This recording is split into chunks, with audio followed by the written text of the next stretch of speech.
I was arguing with her about that. Yeah. I finally unblocked her on Twitter. I was about to tweet this video. I'm like, I wish more girls were like this.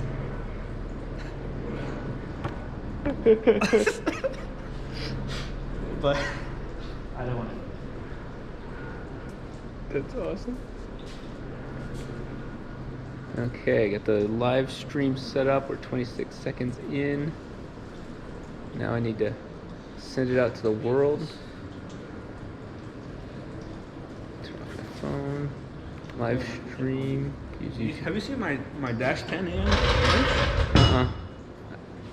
I haven't used any AN wrenches recently. Oh, I haven't used any Patreon. I saw you using it on something random, and I don't remember what it was. Okay, publish now. Yeah, because I saw it, I was like, wait. I've taken off the fitting to the bottom of the master cylinder. Yeah, that's what it was. I knew there was something like, I was like, wow, I guess they are AN. Okay. Shafts are in. Let's see, people joining in, top chat participants. I'm the only participant right now. But hey, I'm getting quicker. It's 1 minute and 23 seconds in. Because normally it takes like 2 minutes to go from like thinking about going live to going live. Ah, Jake on fire. This time you're not here, my man. You're here in spirit. F1 Warlord. It's an intimidating name. Ezra. I was waiting. Sasha. Guys. Okay. I am refreshed. I'm on my laptop, so I'll give you guys eye contact in a second. Damon, yeah, you made it. Like I said, I'm refreshed. I feel good. I took my first shower. Jake, since I saw you, it's been what, a week? I've worked out too, so I don't feel like completely useless. We're not ahead of schedule, nothing like that. But we're caught up in some ways, like on our revised schedule. So it's still going to be an absolute insane crapshoot, but it's still a crapshoot, not a take my toys and go home sort of thing. Yeah, showering is good. It's not even late for you. It's only 1 a.m. Where are you at again? Murad is all. I hate these videos so much. Okay, ob time. Yeah, guys, this is well, you see it. Let me get this straight. Let's get this right. You see, it's deceiving because it looks super bare, but there's a lot of stuff that's just off the car. Yeah, so it's really deceiving. Yeah, exactly what Isaiah is saying. You know it's legit, just like the Corvette. When the whole car is empty, you know that shit's going good because we're about to put it all in. And so in this, yeah, not just the tip. And so you can see the engine, the star of the show, is bare as well because parts are getting taken off and fitted to the body. That's excellent. Just curious, engine testing on a short fire up. Brian, no. That unfortunately, the honest answer is unfortunately no. The goal was to have the whole front, which I'll show you that in a second, the whole front be able to be mounted to the engine stand and run it and test it while Isaiah was working here. I'd be working on there. That front is way more intricate than kind of what we expected, how we wanted to go, so on, so on. And so I had to take an L on that one and not start the engine anymore. You guys will know first by far. What will I have completed by SEMA? Oh yeah, is Isaiah enjoying his new welding table? I treat my baby girl right. Yeah, yeah, they are really nice. I'll show you a little bit about those in a second. Let me talk about Drizzle's question. What will we have completed by SEMA? Now, this is something that kind of stays amongst us because I don't give a shit what the general public thinks because the people that love it. The people that hate it, they're gonna find other excuses because we're gonna bring a running four-rotor to SEMA. There's no doubt. My plan, as some of you guys really know, my plan was always to be kind of edgy because that's kind of what I love pissing the people off that want to be pissed off. And as a result, I could have had carbon fiber body, at least half of the body made about 2 months ago. I was like, why do I want to cover everything that I'm proud of, everything that matters to me? Yeah, you can make it a show car, but I want to show off the heart. That's the whole point of this vehicle, right? And so I want to make sure that people see it for what it is. And being SEMA, all the parts that are used from SEMA members are all on the inside. So. There's still no shaving. Oh, and that thing? Yeah, oh yeah, there's gonna be even more again because we have so many things that we're shaving down and everything. So did I end up ordering a whole new clutch and bell housing because of the UPS issue? Yes, I did, and actually I have 3. So let's talk about that one. That's the perfect start. So you guys will see this first. This box down here is actually another box that X Clutch sent me. And what does it have? It has a whole nother clutch. The biggest difference is, and this was an excellent backup from them, the flywheel is different.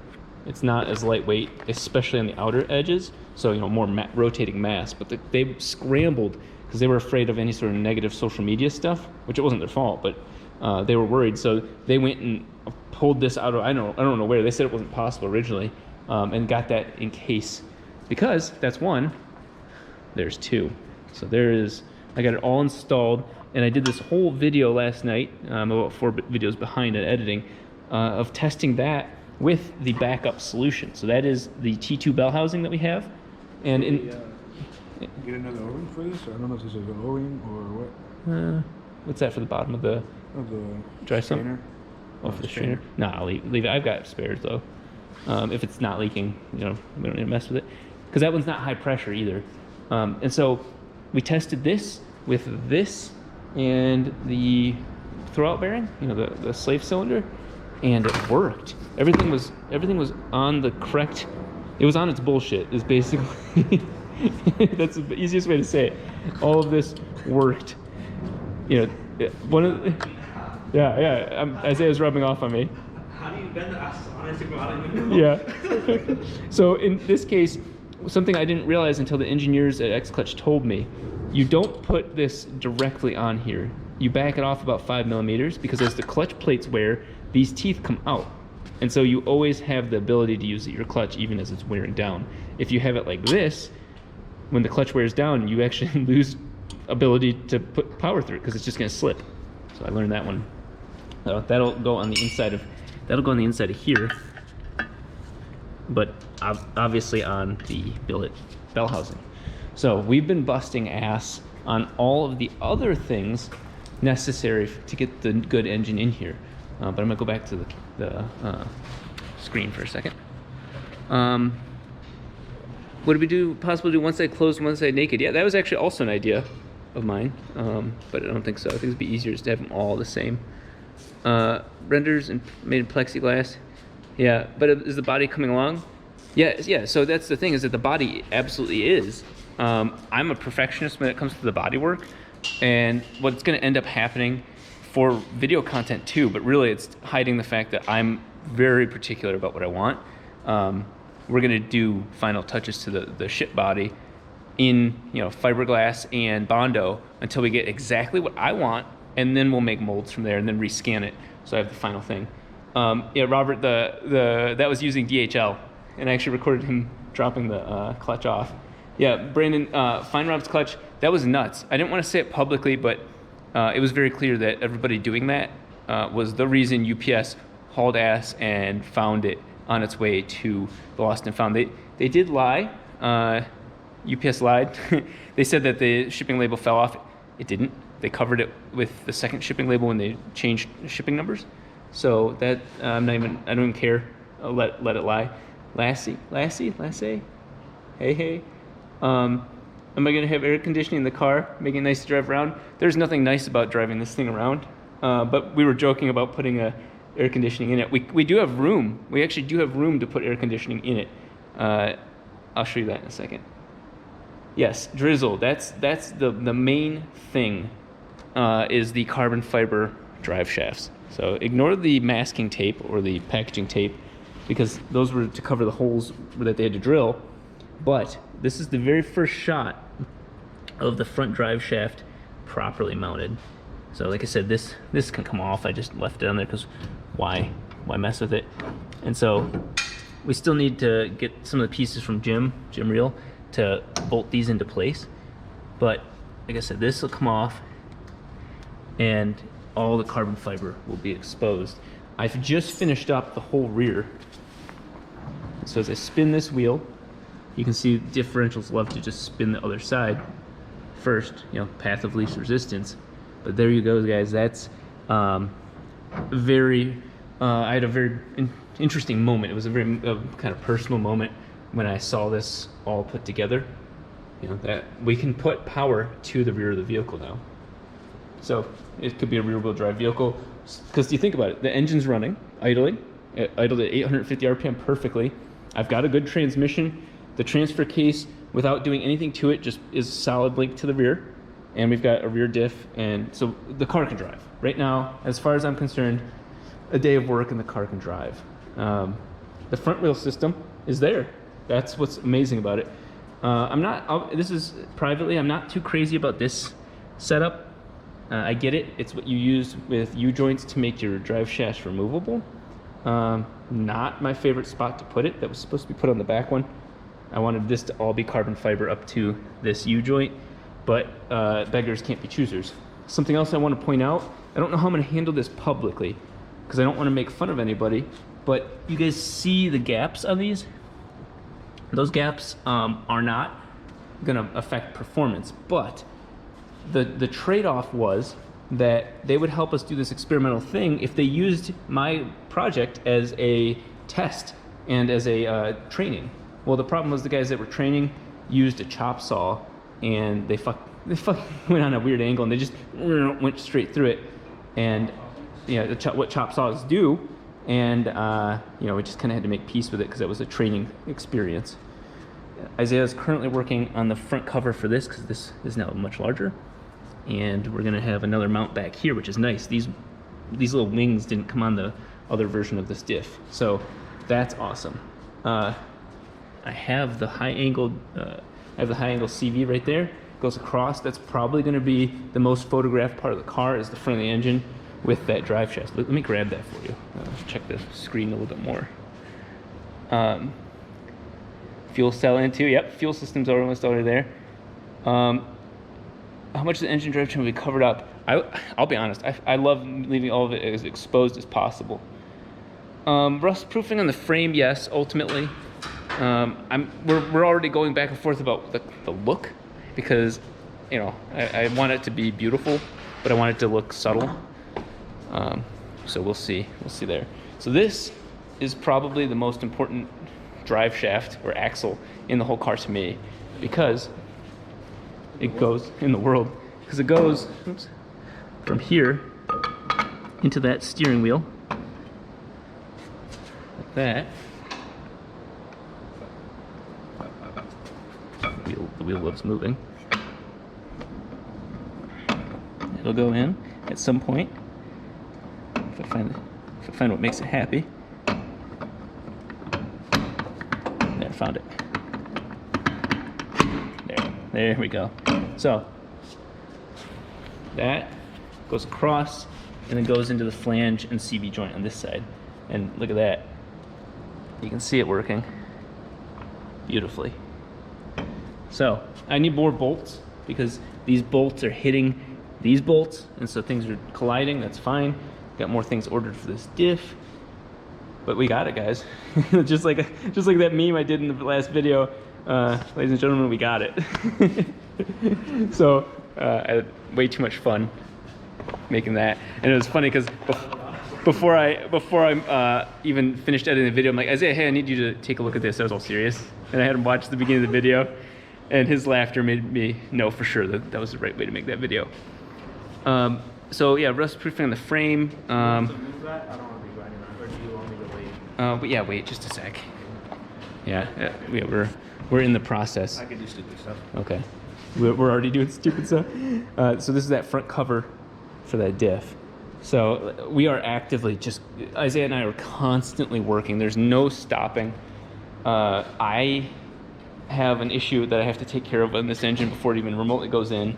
Simple one, but it's still also a great checkup, is that the front cover, I didn't seal this here. I thought I did, but I was thinking of the Corvette. And so oil is leaking out of this And it only leaks when the engine's off. When it's on, there's a vacuum being drawn through there because that dry sump tank is vacuuming it out. So as soon as the dry sump tank is turned off, you know, the whole system, engine's turned off, all of a sudden this oil comes back into the engine, fills up, and starts leaking out of this edge here, and over here, there's no seal. So a lot of these hoses are gonna get remade, which is why we're trying to scramble to get the engine in by tomorrow so I can start ordering the rest of the hoses if we need lengths and so on. We got another guy working with us. He's gonna be here tomorrow as well. His name's Mark, and so he's gonna help finish all the fuel stuff up in the back. It's temporary, that's not the final solution, as well as getting seats mounted as best as possible.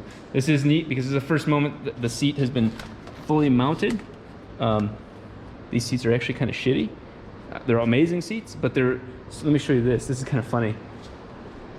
I kept this piece somewhere over here. Carbon fiber. No, just kidding, fiberglass. It's just a carbon fiber outer layer. So kind of interesting there. That happens a lot on the cheaper materials. Is there a real big problem with that? Not really, but it's like false advertising. Like using a filter on Instagram, something like that. One of the things we're gonna do, again, this is all shit that we're juggling all at once. All the cylinders, you know, the fluid for the clutch pedal and the brake pedals, we're gonna put them out here and have like a compartment. That's gonna be really neat. I had to deal with the sizing of this cylinder because the clutch can only move so much. There's all this math involved just with the whole clutch system, all that. Isaiah, ultimately, as soon as we're done with the live stream, is gonna be taking that off and mounting it in this general area. And we're gonna deal with all the logistics of that while I take the engine drivetrain down. Really easy to take it down too. There's 4 pads here, and then the 2 pieces on the transmission. So all 6 of those things, and then the whole thing drops out the bottom. I just got furniture dollies so we can move things in and out and bring the jacks around it. So what the public will see, you guys will see this sooner, but what the public will see, depending on how the videos go, is that this will be the last test moment ever. I'm gonna reassemble the entire engine with the correct drivetrain, everything, and then that will get slid under the car and brought up. I'm a little worried, to be honest, because we're doing so much fabrication that the good stuff is going to get shit on. So I'm gonna come up with some sort of solutions there.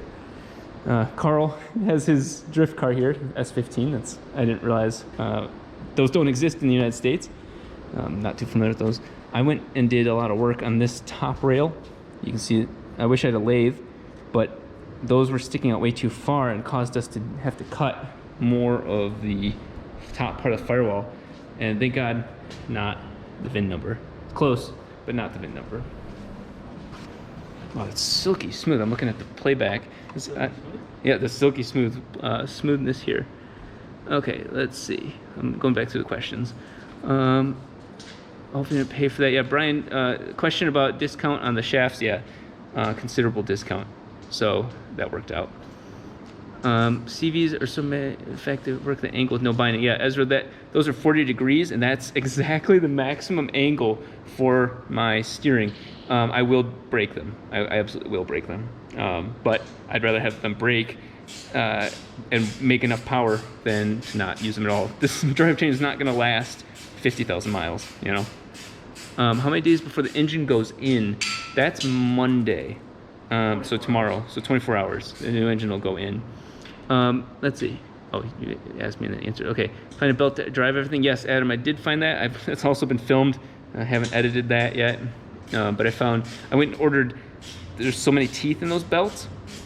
I went and ordered that belt, plus 1 tooth, plus another tooth, plus another tooth, plus another tooth, until we found exactly how that works. Because you think about it, those are teeth-based belts. You can't have a half of a tooth. So each space is an 8mm space between each tooth. So you can only add 8mm at a time. That's actually kind of scary when you're trying to find the right belt. What am I planning on doing with the dummy 4-rotor? That is, it's so sad to say it like that. That is actually a good 4-rotor. It's just not, there's no rotors in it.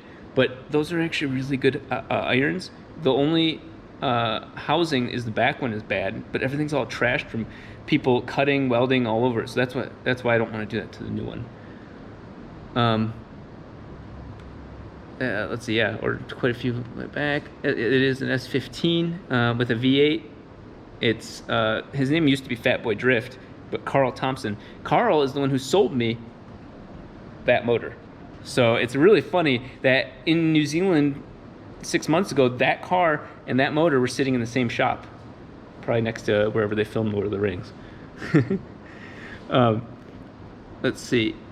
So yeah, Robert, I made a joke to Carl that, hey, you know what? I'm gonna lock you out of my shop. He doesn't have a key, and four-rotor swap his car with his old engine. Okay, Sasha, the new manifold. Woo! You want to show them the new manifold, right? They want to see the new manifold. What manifold? Yeah, exactly. So there is no manifold yet. Oh, sorry. Yeah, don't. Yep, no exhaust. This is going to be a. Woo! My processor is a little. Yeah. So tomorrow, one of the things is that we're going to get 2 Racing Beat. Yeah, well, I think they saw it in the clutch video. You're right, But never mind. yeah, so that's proof that the exhaust manifold hasn't been made yet, or we have 2 sets of those. So yeah, just because we wanted them. That's going to be a little, I don't think stressful, because that's Isaiah's strength, is in manifolds and tubing. He loves grabbing tube. And so We're twisted enough to. yeah. And so he's gonna be busy. So here's why we had to bring in Mark, the second guy, because the way the project plan is that Isaiah, starting tomorrow, is basically going to be AWOL working on the exhaust manifold, and I'm gonna set this down, and the titanium intake piping. So both of those are going to be him full time, just hauling ass on that. The other guy's going to be working on all the small stuff, bracketry, mounting things, the passenger seat to show that we can have both seats. So there's going to be a guy working on all the bullshit stuff and a guy working on the other bullshit stuff. Yeah, but we'll be a real shop. So bamboozled, yeah. Plan on switching to a billet fuel rail. Well, one of the things Isaiah's already done is made it partially billet. There were those, if you saw in the older pictures, there were those shitty idea of 2 and 10AN fittings on the tops of them. Those would actually, once you put the 10AN line in there, would be on the windshield. So we chopped those off, and then we have this really cool thing that Isaiah showed me that blew my mind, where we put a steel socket, like a wrench socket, inside the fuel rail, and then he welded over that spot and grinded it down. It's completely smooth, so it looks billet. Am I gonna still dyno the engine? Absolutely. That's just an after SEMA thing. So thankfully this is a very torquey engine, because 850 RPM on this engine, feathering the clutch, and I can drive just about anywhere. Probably do about 100 miles an hour too. How much power is the clutch made for? Yeah, so I misrepresented that on the video. I actually was way lower. It's rated for 1,800 foot-pounds of torque. Rated. Most companies don't say, oh yeah, it's rated for that. They'll say rated for 1,000 foot-pounds, and then your fault if you go over that. This is actually certified to do 1,800 foot-pounds of torque. That is stupid. That is amazing. Am I going to go to billet, transfer case, and front diff after SEMA? So yes, that's actually, we were just talking about that. Where, again, a lot of these things are the first, what? Yeah, the front case for the front diff. Remember I was saying, yeah, I'll get one CNC'd. Yeah, that's okay. It's been, we're going crazy here. Still positive and upbeat, but it's crazy. Positive vibes only. We're doing vibe checks every 5 minutes on each other. It's funny because my chat actually does. Really? Yeah, that's awesome. So Flacco RX-8 is out. What dyno shop and tune shop are we planning on using? Okay, so Drizzle, the first thing is that I feel comfortable, nervous, but comfortable tuning this thing idling and street driving. 3,000, 5,000 RPM, really no boost, low boost even. I don't feel uncomfortable with that. That's something I've done for quite a while, and honestly, one of the things I do on my videos that kind of shoots myself in the foot is make other people look like tuning myself, and then wait. Yep, on that angle. Has to sit flat. Okay, Isaiah's working on the oil filter. He's gonna have fun with that. And then, so there's a company called Mount Tune. not for tuning, but they have a full-blown, they do like Focus RS engines, full-blown engine lab. So I'm going to fly some guys in probably from New Zealand. I can't announce that yet as to who, but Elliot from Turblown, who's been a big part of this, he works with Adaptronic and whatnot. So that whole group is going to come together, all more of like a scientist approach, thorough, looking at stats, raising the boost a little bit at a time. It's only a $60,000 engine. Kind of want to take the time there. So, stream buffered. Nope. Yep. I'm here. Let's see. Maybe the Wi-Fi was acting up. Okay. I see you guys. Yeah, it looks, wow, it's low quality. Maybe it's the Wi-Fi. Every once in a while, my Wi-Fi, which is fiber, by the way, takes a shit. So, thankfully, look, I can see my own feed. Let's see. Yeah, it's a bummer. Well, at least it's still 1080 overall. Yeah, Brian, Abel and I, Abel's still my friend, but he still owes me like $14,000. And honestly, I even told him I wasn't in the biggest hurry to get that back because I wanted him to make it to Orlando right now, and he didn't. So a little disappointed with that because I want to see him succeed. And the problem that I have with him is this very thing that he's just shooting himself in the foot. You notice as soon as he announced that, here I am, the channel, and he was supposed to go and kind of reclaim his name to being a drag racer, and sure enough, he missed his deadline.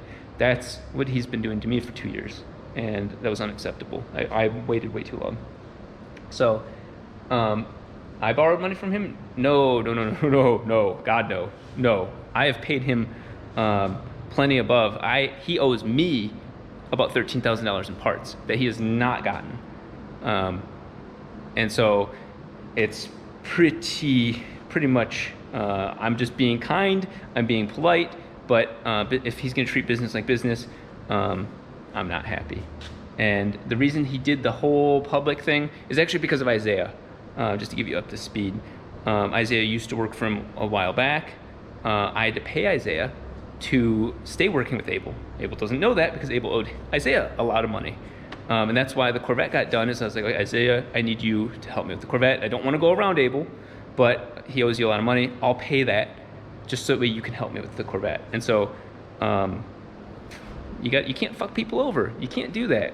And so, long story short, like Isaiah went to work for the Lamborghini team. I went and started working on my own stuff. Oh, we're talking about this? Yeah, we're talking about this. All right. What was the question? It was just basically they thought that I borrowed money from Abel when I was just clarifying that Abel owes me a lot of money. And so definitely not. Yeah. And so I was just saying that Abel made that post because he thought that I was stealing Isaiah from him when Isaiah was at Lamborghini. So it was just kind of These guys. Yeah. These guys. Yep, exactly. So no, it just was, I did work for Abel and everything was fine, just didn't work out in the long run. And that's it. It didn't work out between me and him as far as long term goes, and that's just it. I'm a grown ass man. I do what the fuck I want to do. Yeah, exactly. And even we were both, I think, beyond professional and polite about giving options and opportunity and being respectful. But at the end of the day, shit needs to get done. Well, at the end of the day, we need to make a living, and that's really what it is. Yeah, exactly. I've been taking this whole where's the four rotor shit on my chin for 2 years, and I was just sick of it. Oh yeah, I didn't lend him money. I paid for things that I haven't got. So technically, at this point, yeah, I lend him money. Yeah. Will that be coming with interest, though? Yeah, seriously. Yeah. So is Jarrett gonna come back to film the four rotor review? That was originally the discussion, but he got a job at Ford. He just wants to live the simple, easy life, and I get it. I respect that. So we originally talked about it, but I'm not even going to ask him because he'd have to quit a job to come back. I wish he was. He's been such an important part of this whole process, and him filming would be amazing. But I think I'm gonna reach out to some other friends in LA to help film and capture the very important moments, because we're so full speed on just building that, my brain's going like even to do this live stream, my brain's like, okay, 5/8, no, 3/4 inch drive on the clutch cylinder, and I need 4 millimeters here, and the cylinder's off this, and then I'm like, oh, live stream. Hey guys, it's my brain is just doing this weird ass like slam into gear. Isaiah said it best. It's like going from on my Hollander going from first to reverse with a sequential, which it could do that. Oh, the internet really sucks. Big brain. I don't know, autistic maybe. So a lot of really good things. Just a lot. I don't know. Like look at this view. I was up till like 7 in the morning, and I was sitting on the engine stand, and then just staring at this view. And of course that drive shaft was on. We're just getting ready to take this off, and I just was admiring how much this is filling in. It's just nuts. Absolutely nuts. The whole front is a thing of beauty as well. All the oil coolers, and that's another thing, is if I really wanted to be funny and put AC in here, kind of like the Diablo, you can double stack AC and oil or AC and radiator. We have extra space for more coolers on the side. So, and they're fans so they can pull it through even at idle. But it locks in on those 4.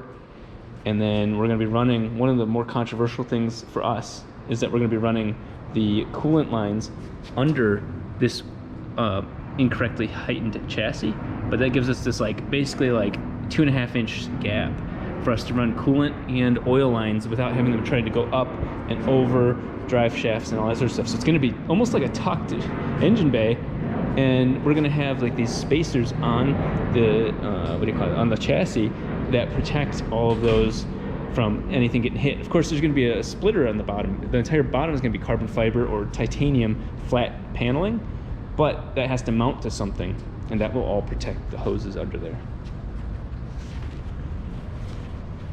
Let's see, floor pan by SEMA, no. Again, I had an option to do a floor pan, carbon. It just, I don't know. There's certain things where I have to make, as a project manager, I have to make these calls. Am I going to have this in time, or is it worth putting the brain power into this when it jeopardizes or it softens this? My thing is to have a powerful all-wheel drive vehicle with the sound of a beautiful turbo working. And you can imagine, not only do I have to make it to SEMA, I have to have the vehicle running and filmed 2 days before SEMA because transports. The real deadline isn't SEMA. The real deadline is Sunday. The car gets picked up midday, somewhere in the morning, Sunday. Monday, it gets dropped off at SEMA, and then Tuesday, the world sees it. So I have even less time than you would imagine. And we've obviously known about that, but that's how we've been making calls. It's we're like, oh, should we need to have this? Just not enough time. And it's not something where a lot of the people on the public are like, oh, save it, don't go for SEMA, don't, wait and do it right. This is what I love doing. I love rushing myself, not because it gets short-sheeted, but because here's my long-term plan. If I waited till next SEMA, the car wouldn't even matter to people, let's be honest. So I also thought, here's the cool way. Make it the most raw, tube chassis, exoskeleton vehicle. Make it aggressively controversial in that sense. And then next year, bring this beautiful, full carbon, monster, exotic hypercar that's broken records. So I get to kind of enjoy it twice, because I'll be honest, I'm not going to enjoy SEMA. I'm working SEMA, and that working helps pay for this to be possible. So it's kind of you know what? If I go and unveil it now as an all-wheel drive drivetrain, I have the funds, the resources to then finish it. So totally worth it. It's not even a question. When's the turbo going in? The turbo is going in probably tomorrow 3 to 3 days. Yeah. Finish? As far as Well, it was in mount. Yeah. It reminds me what you said about the purge plugs. Oh, I forgot about the purge plugs. Well, for sure, about the purge plugs tomorrow. Okay. You should have messaged them. Remember, they don't have the kit. Yeah. Okay. Yeah. See, we have always issues like this. So, yeah, 1 week left. Yeah, you want to see what the bumper? Let's see. Can we just put the bumper back on? Just set it back on. So Isaiah had to finish welding it, and as expected, it doesn't fit fully. But that's like expected. That's not. No, it wasn't really expected, but it was kind of. It was expected for me. Was it? Yeah. Because Because well, I mean, heat just bends metal. Yeah. What I'll do, guys, is I'll post a picture after this of that with all the coolers on there. But look at how wild that. I have a picture. Oh, okay, yeah, bring it up. That makes it even easier. But this was a cool design that we came up with to give the S's. Can you see? Yeah, I think that's enough. It's one angle. But yeah, so we'll probably have the headlights in. That's another thing that if another thing I thought about today was I can mount them to that bar, and that could be removable. It'll probably look like weird. Yeah. But as long as they're there, Yeah. I think that would be good. Yeah, we want the headlights. The thing that my requirement is for SEMA is that you can start making out the shape of the car. And what's really neat about the intake manifold being so fucking high is that it ends up making the shape of the car. So you'll see the turbo, which will also make the shape of the car somewhere in here. And the intake manifold, and then the tubing, and then everything just makes this kind of speed form. Isaiah loves that phrase. The speed form sweep of the body line. So how many guys can help you get this week to get it done? So we have another fabricator. His name's Mark, and I'll introduce him onto the channel more. Yeah, doesn't it look sick? Isn't that nasty? That's just like I said, I took a couple pictures of it like for the channel, but I'll show this to you guys. Here's the cool part. My brother flies in and Seth fly back in Wednesday. Instead, they moved their flights up because the shipping got moved up. So we'll have like all hands on deck again, which is honestly one of my favorite things. It's so worth it. You should machine the front diff so it looks built too. Yeah, yeah. So they want what we kind of talked about, machining the case. Yeah, that's ultimately I was saying to him, somebody tagged me in a machined billet case, not for this diff, but I mean, I'm slowly acquiring the tools to do all this stuff myself. That would be something sick, and then I can sell it to the BMW guys, and then they'll stuff it in the back of their car, and you'll never see it. The hood, again, all this stuff can be modeled for SEMA and all that, and made molds of it, but nah. I want. What's going to happen is that this car is going to be crowded. It was crowded when it was just unveiled and people weren't exactly aware of it. This time they're going to be aware of it. Hey, come check it out. So the car's going to be crowded, and I don't want only one angle to show off what's going on with it. So I don't want a hood on there. I didn't want a hood on there anyway. So the hood was a low priority, and then I want people to see the drive shafts. Now, what you're seeing here is a little too kind to the drive shafts, because there's going to be a header doing its magic. There's going to be a turbo, so you're not going to see it from here. So having the fender off lets you see this beautiful drivetrain, and then intake manifold, exhaust, and so on. I mean, it's just all going to be there. It's going to be like, well, bam. It would be just too much in the way. So yeah, I really want people to be able to see it if they're crowding around the car. Let's see. Exhaust and rear diffuser. Yeah, Jake, you head on back down. Exhaust and rear diffuser. Christian just gave me the advice and said, hey, you should try doing something like this. That's as far as I really need his help on. And then we can have people do CFD and kind of play with it from there. There are some limitations. Obviously, your rear diff, you want the diffuser to kind of come up from the rear wheels up at a 10.5 degree angle. I don't remember. I think it hits the bumper, which adios bumper. But that's, again, we'll go heavy into the body after SEMA. It kind of does two things where there's heavy body work and heavy engine dyno, and really keep the heat going, because the mistake I made in the past was as soon as I got to the event that I was getting to, making it to LS Fest, I needed to take a break, and the channel died. So that was a dumb move on my part. I'm gonna do this right here. Remember how we were talking about the jet with the square? You do with what right there? The jet. Remember we were talking about how the jet engines in front of them have that square look? That's what I'm gonna do right here with the inch tube, because it needs to be mounted. I can't mount it right here. Nope, can't mount there. Probably mount the oil filter right there, honestly, so that way it's underneath, and you can kind of do that, but this needs to definitely be out there. I don't know. Space that I thought there was going to be. Yeah, that's what I was warning you on that one. Yeah, the problem is we're gonna have to mount the tank first and then figure out what space we have. And those AN fittings, fuck you. That's the hardest part. Yeah, so we're gonna be struggling quite a bit with the oil system. Not impossible, I've planned for it, but Isaiah's quickly learning how much I was planning for it to be a pain in the ass. Are you gonna race Rob Freddy's Corvette? Yeah. Not even gonna be a problem. Space constraints, input shaft angle, yeah. Space that doesn't stand a chance. Exactly, yeah. Rob's the biggest asshole that's a supporter of my channel, and so he's just basically, dude, just whatever I can do to help encourage you to get it moving, because even losing to it's better than not racing it at all for everybody. But yeah, this thing will walk just about any car there is. I mean, you can tell. It really, I mean, it doesn't matter. It's the facts. It's not even a question there. Another winter's diff. Yeah, this actually definitely won't fit. They make smaller ones, but maybe as time goes on. But the front diff out of a BMW M3, well, this is a Z3M, can handle over 800 horsepower, and it is really nicely packaged for what we're trying to do. So I really don't have a reason to put the winters in the front.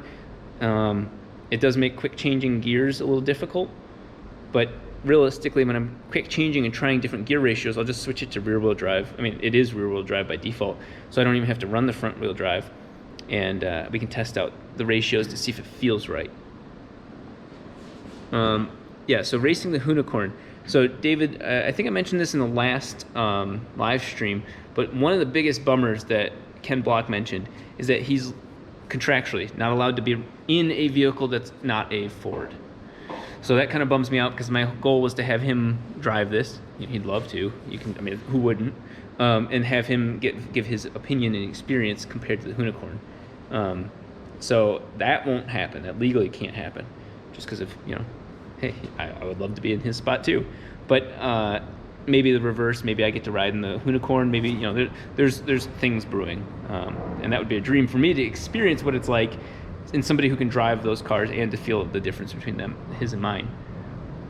And yeah, Robert's limited to 150 miles an hour, but maybe drift off. Yeah, put Ford logos on it. That's right. And what about having an oil catch can and filter in the back of the car? The back is much more available for things. Couple issues. One is that's a dry sump tank. The catch can goes on that, so we could put the catch can way away, which is nice for venting, but you don't want to have the dry sump tank too far, because that's going to pull a vacuum on the hose that feeds the pump, right? You know, the pump's taking this tank and then sucking it out from, you know, the pump's over here, it's got to pull a vacuum, and that will actually collapse even this nice, amazing Ultra Pro line. You're going to have to move to hard lines. So the further away you get, the more that's going to collapse even, you know, steel braided line. Yeah, who's gonna know he drove the 4-rotor? No one's gonna talk about it. That's the biggest lie. I can't keep my mouth shut for anything. So if Ken Block drove the 4-rotor, I don't care how the world would know about it. I can't help it. You put a canister on the new oil filter? No, I have not, Sasha. That's a good question. The only thing on the new 4-rotor is the black intake manifold. I'm not switched to billet trumpets. Well, first of all, we're not gonna do trumpets because that's more for NA, not for boosting. But I'm gonna work with what I got, which is that intake manifold. I agree it's not the prettiest thing, but it is one of the most functional, and so that's a place to start. You know, we already have so many unknown variables. This is basically my way of saying I'm just gonna take what I got for the moment. You can take that to want to go fast half mile when ready, right? Yeah. So, yeah, definitely gonna set a new record with this car as I shake it down more. My dream goal at this point is kind of forming up that by July, I'm able to take it to the salt flats and do some shakedowns with that half mile at or before that time. New fuel cell built for SEMA? No, because the fuel cell is insanely complicated. What we're gonna do, it's gonna be two, it's gonna be saddlebag, it's gonna be weird shapes, and we're gonna have to move some of the tubing to get that to work. I thought you'd be sarcastic with the fuel cell. I'm like, insanely complicated. Oh yeah, no.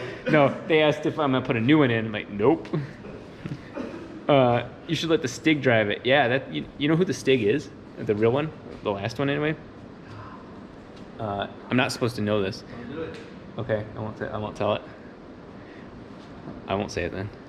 I actually know who the real Stig was. Let's see, get Mad Mike to drift it up in Goodwood. Yeah, so Mad Mike might be a guy to talk to for sure. A lot of drifters have been begging me to try drifting it. The only downside is that I don't have all of the equipment to make this a drift car, but some of it. So I'll have my hydro brake. That'd be kind of fun. Why didn't you get a Fram filter for it?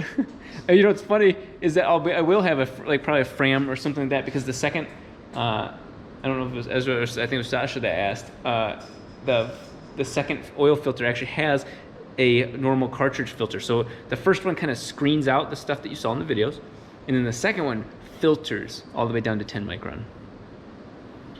Floor plan by the time you do top speed runs, yeah, definitely. Yeah, my goal was to have a bonus, because you know, like there's the core requirement goals and then the stretch goals, the bonus ones. My goal was to have a front splitter, whole carbon fiber bottom, and a diffuser all ready for SEMA. That I axed that. I chose not to do it. Too many things to focus on, but it'd be sick to have had that and nothing else on the body. But that'll come right after SEMA. Can I unbox this? Oh, you want to unbox that one? Yeah. I was gonna do a video unboxing it, but that's okay. Sure. I mean, just taking it out of its packaging doesn't matter. I can pretend like I took it out of the packaging. Like, oh, movie magic. Yep. So explain how this is the first running billet four rotor. Okay, yeah, Sasha. So I'm not the first running billet four rotor, but I'm not in the way you think. Carl never ran this motor. He's had a traditional motor like the dummy one I have in here. Any real one that you've seen, Mad Mike, Carl, they've all been the stock block with gears planted into them. Nobody has truly made power with a billet four rotor, which is why I had been told incorrectly by multiple people, mind you, that this was the first one running. That wasn't me trying to do a YouTube move. That was me being told that nobody else has done it. There are two billet four rotors, and neither of them have like any content on them.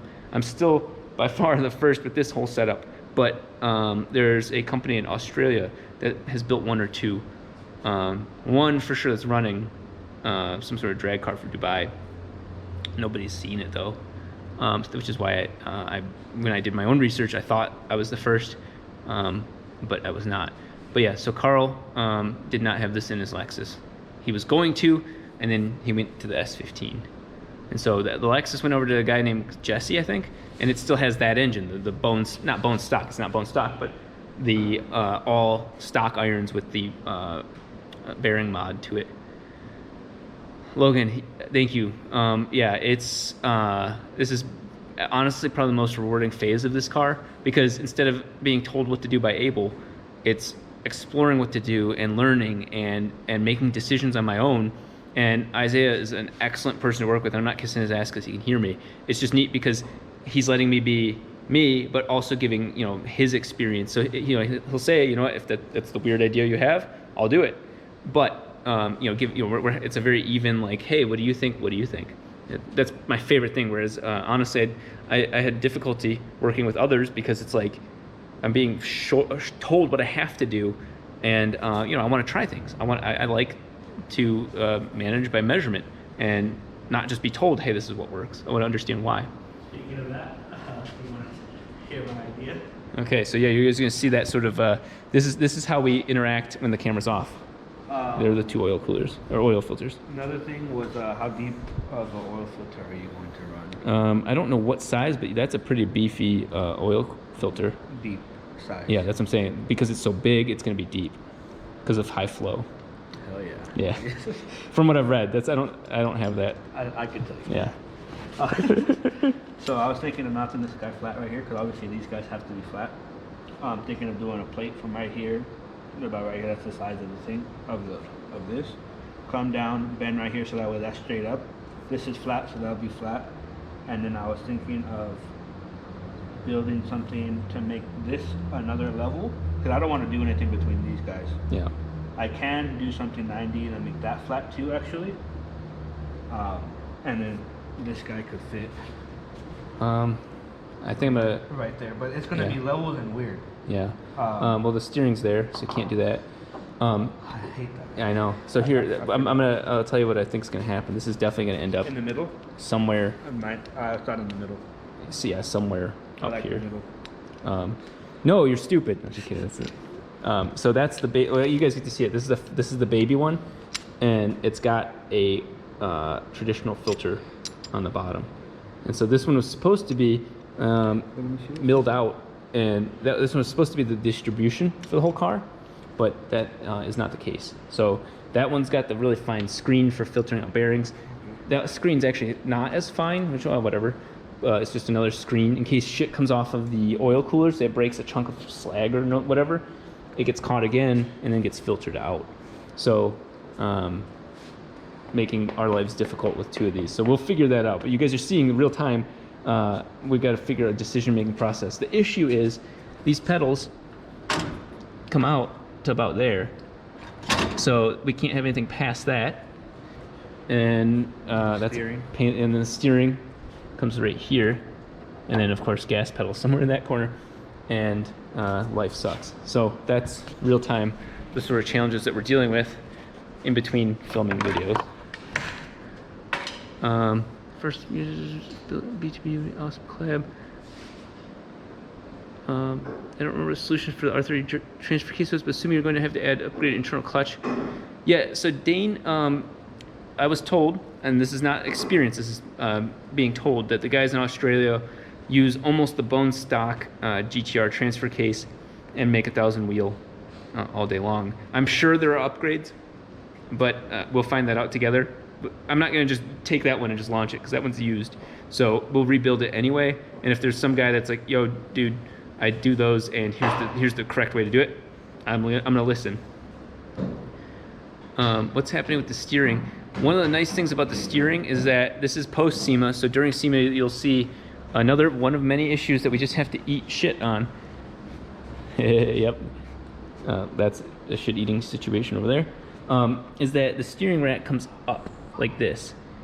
We're gonna modify this so the steering rack comes out, but I'd have to cut this whole tube out.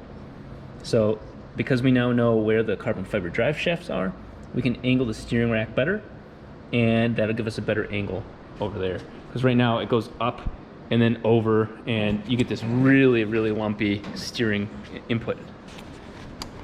So active aero, yeah, I actually mentioned that to Isaiah too. I had plans for that already. Got some air brake. Got some companies involved that would love to help. I'm gonna go ahead. It's 53 minutes in. This battery's actually doing pretty decent, but my laptop's getting close to dying, and so we're gonna call this quits for right now. And then you can see how many, like, as I'm trying to stream with you guys, the task list is getting bigger instead of smaller. So wish me luck. I'm gonna cry. Yeah, sorry, I'm just reading the comments. I'm gonna stare at my computer screen for a little bit, wonder why the hell I decided to do this, and then look back at the car and realize, oh yeah, I know why I'm doing this. So yes, thank you. What I'll do is keep posting. Probably tonight, like I said, I'll post a couple pictures. Maybe by tonight. No, not by tonight, because I have to drill the bell housing. But as soon as I get the whole final drivetrain assembled, you guys are gonna see those pictures first. They're gonna be on furniture dollies, but it's gonna be beautiful and worthwhile. So, oh man, 3 a.m. in Denmark. Well, sleep tight, man. Jake, as always, and I'll catch up with you guys really soon. We'll do another live stream before Sunday, because that's just so much is gonna happen within that time. So expect it maybe Thursday, Friday, or Friday, Saturday, somewhere in there, where the meat of how much is changing. So I will see you guys then. I'll announce that beforehand, but I'll keep posting pictures as we do it. So thank you guys for everything. Yep, David, time lapses. I've got so much footage. We'll definitely do that. Okay, guys, I will talk to you soon.